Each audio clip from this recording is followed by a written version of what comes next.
लोकसभेचा बिगुल वाजण्यासाठी अवघा 1 तास शिल्लक आहे।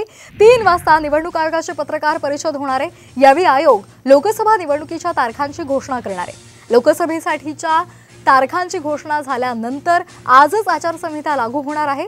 दरम्यान लोकसभा निवडणूक 7 टप्प्यांमध्ये होणार असल्याची माहिती सूत्रांकडून मिळते। या संदर्भात अधिक माहिती घेऊयात आमचे प्रतिनिधी प्रमोद जगताप यांच्याकडून। प्रमोद, लोकसभेचा बिगुल वाजवण्यासाठी अवघा 1 तास शिल्लक आहे। 3 वाजता निवडणूक आयोगाची पत्रकार परिषद होणार आहे। का अधिकचे अपडेट्स?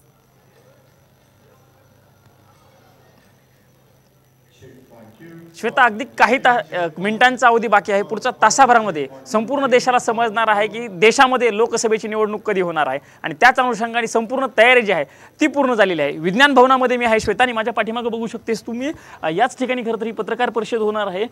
जे मुख्य निवडणूक आयुक्त आहेत राजीव कुमार यांच्यासह नव्याने नियुक्त झालेले 2 निवडणूक आयुक्त हे पत्रकार परिषद घेणार। त्यांनी त्याची तयारी जी आहे ती पूर्ण झालेली आहे। पुढच्या तासाभरामध्ये याच ठिकाणी पत्रकार परिषद होणार आहे। संपूर्ण मीडियाचे लोक जे आहेत ते या ठिकाणी आल्याचं बघायला मिळते। श्वेता, तुम्ही म्हणालात तसं 7 टप्प्यांमध्ये खरं तर ही निवडणूक होण्याची शक्यता आहे। महाराष्ट्रामध्ये किती टप्प्यांमध्ये निवडणूक होते हे बघणं महत्त्वाचं आहे, कारण मागच्या वेळी आपल्याला माहिती 4 टप्प्यांमध्ये महाराष्ट्रामध्ये ही निवडणूक झालेली होती। सुरुवातीचे म्हणजे पहिल्याच 4 टप्पे जे होते ते महाराष्ट्रामध्ये झाले होते।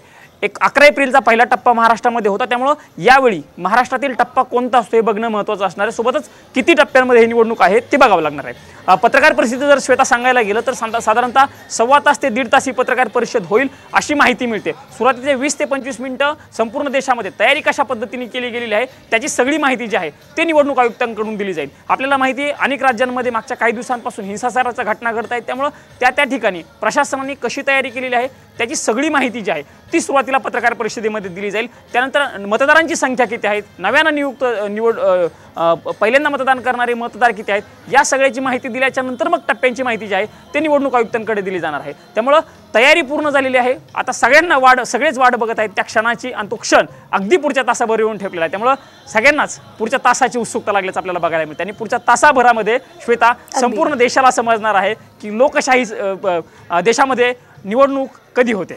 अगदी धन्यवाद आपण दिलेल्या या सविस्तर माहितीसाठी।